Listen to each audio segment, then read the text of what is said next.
어떤 요인들이 시장의 상승과 하락을 이끌어내는가, 또 정책들은 어떤 식으로 발전해 나가는가를 다뤘다면 저 말고 다른 고수분들은 시장에 대해서 투자를 하는 태도의 문제, 종목을 고르는 방법, 또 경제를 어떻게 전망하는지에 대해서 자세히 설명해 주시고 있기 때문에 이 책 한 권만 열심히 파시더라도 투자의 세계에서 아주 자신의 몸을 지킬 수 있는 최소한의 무기는 되리라 기대하며 만들었습니다.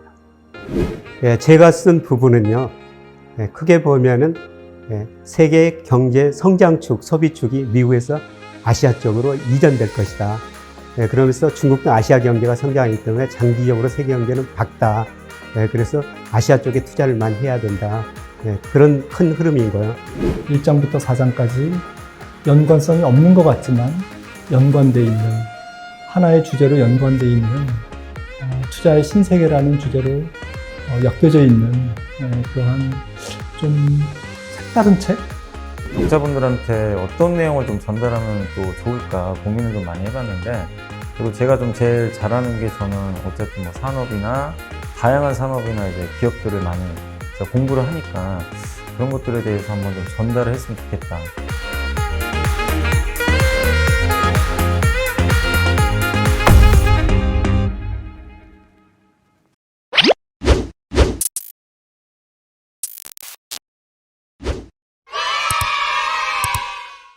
테슬라의 세 번째 대형 이벤트가 드디어 공개됐습니다. 테슬라의 AI 데이. 행사가 열리는 취지는 AI팀 엔지니어, 소프트웨어 개발 직군 채용 설명이긴 한데 전략 발표의 성격을 띠고 있어서 전 세계 시선이 몰리는 겁니다. 그동안 무궁무진한 추측들이 있었는데요. 예상대로 FSD 시스템을 담긴 자체 인공지능 기술을 공개했습니다. FSD는 Full Self Driving, 바로 자율주행 시스템인데요. 테슬라는 라이다와 카메라를 사용하는 다른 제조사들과는 차별화로 오직 카메라만을 이용한 자율주행 기술에 대한 자신감을 다시 한번 드러냈습니다.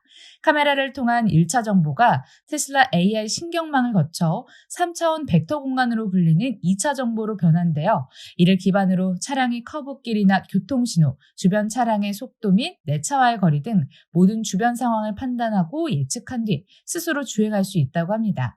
또 돌발 상황도 반복 학습을 통해 충분히 대응할 수 있다고 밝혔는데요. 네, 또 이번에는 전 세계 슈퍼컴퓨터 중 5번째 수준이라고 평가받는 슈퍼컴 도조의 성과를 보여줬는데요. 완벽한 자율주행 실현을 위해 직접 설계했다고 하죠.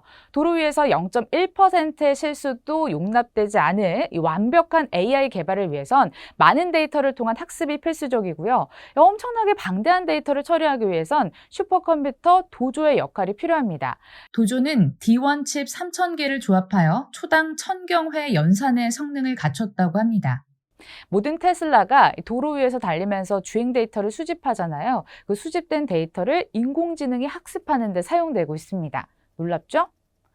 그리고 AI 데이에서는 머스크의 야심작이었죠. 휴머노이드 로봇 테슬라 봇이 공개가 됐습니다. 살짝 어색한 시연이 있긴 했었지만 아무튼 앞으로 그 가능성이 무궁무진하잖아요. 자체 인공지능 기술을 활용한 로봇인데요. 테슬라 자율주행차에 활용되는 자체 인공지능 기술을 탑재해서 눈길을 끌었습니다.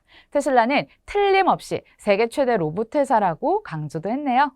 자, 이렇게 AI 데이, 누군가에게는 신뢰를 보여줬고 누군가에게는 우려를 키우는 날이긴 했지만 시장 평가는 이렇습니다. 소비자들이 편리성 측면, 또 판매를 통한 수익 창출, 레벨 업된 기술을 보여줬다는 평가들이 나오고 있습니다. 다만 행사 이전부터 오토파일럿의 안정성 문제 논란 때문에 하락했던 주가는 행사 당일에도 2.25% 내린 채 마감했거든요. 주가만 봤을 때 남의 잔치를 그냥 손 놓고 구경만 해야지 싶으실 수 있겠지만 작년 테슬라 배터리 데이 기억하시나요? 배터리 관련주들의 추세적인 상승을 촉발했던 AI 데이 이후 또 어떤 흐름이 만들어질지 모릅니다. 하나금융투자에서는 시장의 온도라는 리포트를 통해서 과거 흐름상 자동차와 자동차 부품 업종이 수혜를 볼 가능성이 높다고 합니다. 이벤트 발표 전후 높은 상관관계를 보였었고 이번 이벤트를 단기 트레이딩 구간으로 활용해도 좋을 것 같다라고 합니다. AI 데이 이후에 과연 어떤 종목이 수혜를 볼까요? 모빌리에서 확인해 봅니다. 신한금융투자에서는 테슬라 AI 데이, 모빌리티 IT의 미래를 주제로 36페이지에 걸쳐 꽤 자세하게 다뤘더라고요. 궁금하신 분들 직접 찾아보셔도 좋고요. 저랑 같이 리포트 읽어보셔도 좋아요. 신한금융투자는 이번 이벤트 이름처럼 자율주행에 필요한 전장 부품이 수혜를 볼 가능성이 높다고 보고 있습니다. 특히 카메라 부품, 이유가 궁금하실 것 같은데요. 지금 자율주행차들의 기술 수준은 레벨 2.5단계에서 3단계 정도로 평가를 받고 있습니다. 운전대에서 손을 떼도 되는 레벨은 2, 그리고 눈을 떼도 되는 게 레벨 3. 자, 이 레벨 3부터는 자동차가 스스로 통제권을 갖는다는 게 굉장히 다른 점인데요. 사람이 눈을 떼도 되는 수준이면 얼마나 많은 인지 단계를 자동차 스스로 판단을 해야겠습니까? 도로 상황을 보는 거, 그리고 멈춰야겠다, 가야겠다, 시시때때로 변하고 있는 그런 기상 상황, 운전 상황에 맞춰야 할 텐데 테슬라는 AI 카메라만으로 이런 것들이 가능하다고 보는 입장입니다. AI 추론 능력이 인간 수준으로 올라오면 카메라만으로도 구현이 가능하다고 보는 논리라고 하는데요. 실제로 일반 전기차엔 평균 3대의 카메라와 라이다가 실렸다면 현재 테슬라에는 8대의 카메라만 실려 있습니다. 아마 우리 모빌리 시청자분들이라면 카메라 부품 기업 중에 테슬라에 직접 납품하는 곳을 찾아봐야겠다라는 마음이 바로 드실 텐데요. 국내 투자를 선호하신다면 또 국내 카메라 모듈주 떠올리셨을 거고요. 하지만 찐 테슬라양, 테슬라에 직접적으로 카메라를 납품하는 업체를 찾으려면 한국이 아니라 미국의 온세미컨덕터라는 기업을 찾아야 합니다.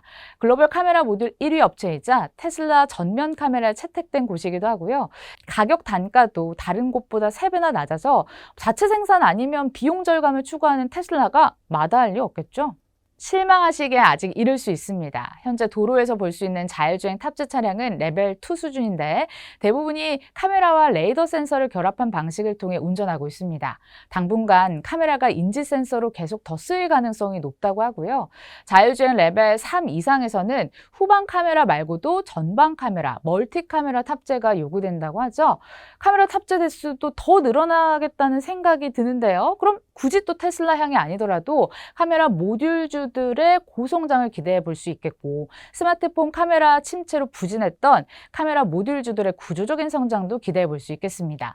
또 글로벌 카메라 부품사 다수는 한국 또는 중국 기업인 상황인데 미국과 중국의 이 분쟁 심화된다면 미국과 유럽의 완성차 기업들은 한국 기업을 선택할 가능성이 높다는 분석도 있습니다. 자, 그렇다면 국내 카메라 부품사들 중에서 글로벌 모빌리티 기업들과 협력적인 곳은 어딜까요? 신한금융투자에 따르면 LG노텍, MC넥스, 세코닉스, 삼성전기, 파트론 등을 꼽았습니다. 기업 설명과 전장 비중도 덧붙였으니까 관심이 생기신 곳들 따로 또 연구해 보시고요. 모빌리에서는 일부 기업을 추려서 다른 증권사의 시선도 한번 확인을 해봤어요. 먼저 MC넥스입니다. 현대차증권은 아쉬운 스마트폰, 꾸준한 전장이라는 평가를 내렸습니다. 2분기 실적 부진했죠. 고객사인 삼성전자의 스마트폰 판매량이 부진했고 모델 출시 계획 변경 등으로 어려움을 겪었는데 대신 강점이라면 다른 카메라 모듈 업체보다 전장 분야에 적극적으로 진출하고 있고요. 국내 자동차 부품 회사에도 공급을 하고 있는 상황입니다. 주력 사업은 아니지만 전장 사업 부분은 분기 대비해서도 연별로도 성장세가 이어지고 있고 실적에 의미 있는 수준으로 기여도가 있다는 판단입니다.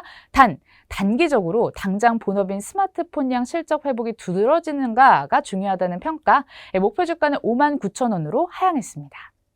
다음은 LG노텍입니다. 글로벌 2위 수준의 전장 카메라 공급사죠. LG노텍 하면 애플 핵심 부품사로 많이들 알고 계실 텐데 신한금융투자에 따르면 LG노텍을 볼 때 앞으로 하나 더 생각해 줬으면 좋겠다라고 하면서 전장 부품 사업에 대해서 재평가 필요하다고 합니다.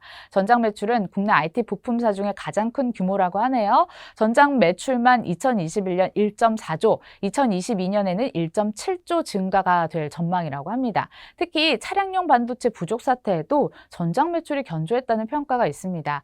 자율주행 ADAS 트렌드에서 글로벌 탑티어로서의 저력이 돋보일 것이라는 호평입니다. 목표 주가는 287,000원을 유지하고 있습니다. 자, 마지막으로 옵트론텍 살펴봅니다. 키움증권의 옵트론텍이 광학계 핵심 기술을 바탕으로 적용 산업 범위를 확대한다는데 긍정적으로 보고 있는데요. 스마트폰 카메라에 들어가는 이미지 센서용 필터도 하고 있는데 자동차용 카메라라든지 블랙박스 등에 적용되는 광학 렌즈 사업도 하고 있습니다. 최근에는 AD/AS 전용 시장 확대와 함께 차량용 렌즈 사업이 성장하고 있고요. 나아가 자율주행용 라이다 등에도 필수 광학 부품을 제공하고 있습니다. 자율주행 시장 확대에 따라 글로벌 완성차 업체들과 협업도 활발하게 이루어지고 있어서 차량용 렌즈 부분도 빠르게 성장할 것으로 예상됩니다. 목표 주가는 13,000원 제시했습니다. 네, 오늘 내용은 여기까지입니다. 테슬라 AI 데이와 직접적인 수혜를 보는 국내 기업이 좀 제한이 돼 있지만 꾸준한 관심을 가지고 보시면 자율주행 기술의 핵심을 가지고 있는 기업 찾는 작업 꼭 필요할 것 같지 않으신가요? 자율주행 시장의 발전은 더디긴 하지만 결국 언젠가 다가올 미래잖아요. 자, 오늘 내용 유익하셨다면 좋아요와 구독 부탁드리고요. 참! 모빌리는 종목 추천이 아니라는 점 다시 밝혀드립니다. 또한 테슬라의 행보에 대해서 관심도가 워낙 높다 보니 다양한 예측들이 행사 전에 주가에 선반영되는 측면도 있다 보니까 투자하시는 분들은 주의하시는 거 당부드릴게요. 그럼 다음 시간에 만나요. 안녕!